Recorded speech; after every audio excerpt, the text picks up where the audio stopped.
আসন্ন কালীপূজা ও দীপাবলি উপলক্ষে বুধবার ধনধান্য অডিটোরিয়ামে আয়োজিত সমন্বয় বৈঠক থেকে গুরুত্বপূর্ণ ঘোষণা করলেন কলকাতা পুলিশ কমিশনার মনোজ ভার্মা। বৈঠকে তিনি জানান, দমকল বিভাগের 2019 সালের নির্দেশিকা অনুযায়ী ফানুস ও নিষিদ্ধ বাজির ব্যবহার সম্পূর্ণ নিষিদ্ধ। শহরের প্রায় 3500 কালীপুজোর কমিটির উদ্যোক্তাদের সঙ্গে এই বৈঠকে উপস্থিত ছিলেন সমস্ত থানার ওসি, অ্যাডিশনাল ওসি সহ বিভিন্ন বিভাগের উচ্চপদস্থ আধিকারিকেরা। নগরপাল স্পষ্ট বার্তা দেন, শব্দবাজি বা ফানুস ব্যবহার করলে কঠোর আইনানুগ ব্যবস্থা নেওয়া হবে। বিশেষ করে বহুতল ও আবাসনগুলিতে নজরদারি বাড়ানো হবে। তিনি জানান, কয়েকটি পুজো কমিটির পক্ষ থেকে ফানুস নিষিদ্ধের দাবি তোলা হয়েছিল এবং সেই দাবি অনুযায়ী সমস্ত থানাকে নির্দেশ পাঠানো হয়েছে। কলকাতা পুরসভার বড় চেয়ারম্যান দেবলীনা বিশ্বাস জানান, পুলিশ কমিশনারের নির্দেশ মেনেই শব্দবাজি ও ফানুসের ব্যবহার বন্ধ রাখতে হবে।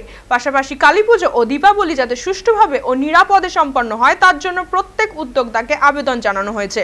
অন্যদিকে উদ্যোক্তাদের পক্ষ থেকে দুর্গাপুজোর মতো কালীপুজোতেও কার্নিভাল আয়োজনের দাবি তোলা হয়। পাশাপাশি বিদ্যুৎ বিলে ছাড়ের দাবি ওঠে। সিএসসি কর্তৃপক্ষ জানিয়েছে, এই বিষয়ে শীঘ্রই আলোচনার পর সিদ্ধান্ত নেওয়া হবে।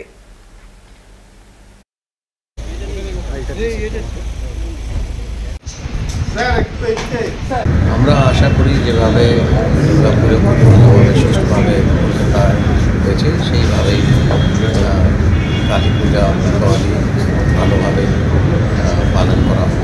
ব্যান্ড ফায়ার ক্র্যাকার ফানুস আমরা অলরেডি ডিটেলসে বলে দেওয়া হয়েছে, যেটা গ্রিন ক্র্যাকার ম্যানুফ্যাকচারিং ইউনিট ওদের লিস্ট আমরা সবাইকে দিয়ে দিচ্ছি।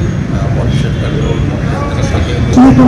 ফানুস নিয়ে মানে কিছু পূজা কমিটির লোক জানতে চেয়েছিলেন, ওরা রিকোয়েস্ট করছিলেন যাতে এটা বন্ধ করা যায়। তার জন্য আমরা আজকে মিটিংয়ে বলেছি 2019-এর একটা নোটিফিকেশন আছে ফায়ার ডিপার্টমেন্টে। অ্যাজ পার নোটিফিকেশন এটা অ্যাজ পার অ্যাক্ট এটা ব্যান্ড আছে।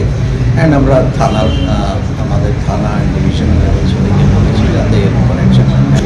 দেখুন, ফানুসের ক্ষেত্রে বিভিন্ন ক্লাব কমিটি এখানে বলেছে যে ফানুসটা কোনো বাড়ি থেকে হয়তো কেউ জ্বালিয়েছিলেন সেটা, কিন্তু কার বাড়িতে গিয়ে পড়বে এবং কী বিপদ ঘটাবে সেটা সত্যি আমরা কেউ জানি না।